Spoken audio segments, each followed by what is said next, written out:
Court tomorrow to provide the federal judge with an update with the reunification process, as well as the timeline the feds expect to comply with the orders. New tonight on Abilene's Local News, Coleman athletes hope to soon say goodbye to their old youth sports complex and hello to a brand new one. The fields have been in play for more than half a century. Tonight, KRBC's 7 Cassahoon explains what the new facility will bring for the city of Coleman.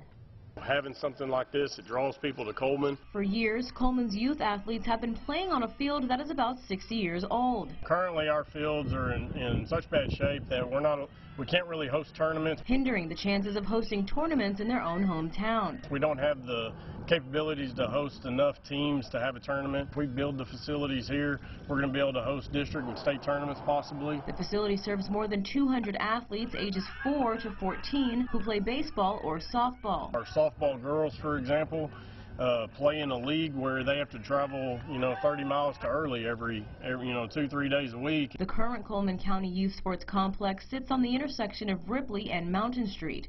The new facility will be built directly across the Bill Franklin Center on 5th Avenue, sitting at about 20 acres of privately owned land. It will be better because we won't have to travel as far away from our town. For athletes like Addison Morrison, the promise of new grounds and fences are home runs in her book. We have holes on the bottom of the fences from a long time ago when people threw the ball so hard at the fences that it went through the fence.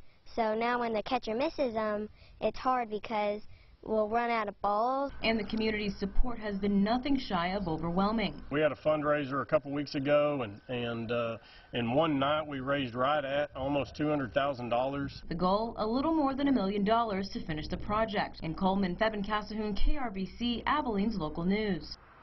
Right now, the association working on 2 softball fields, a pair of baseball fields, concessions, restrooms, and paved parking. The new facility would take up about half of the privately owned 20 acres, leaving plenty of room for additions, like a football field.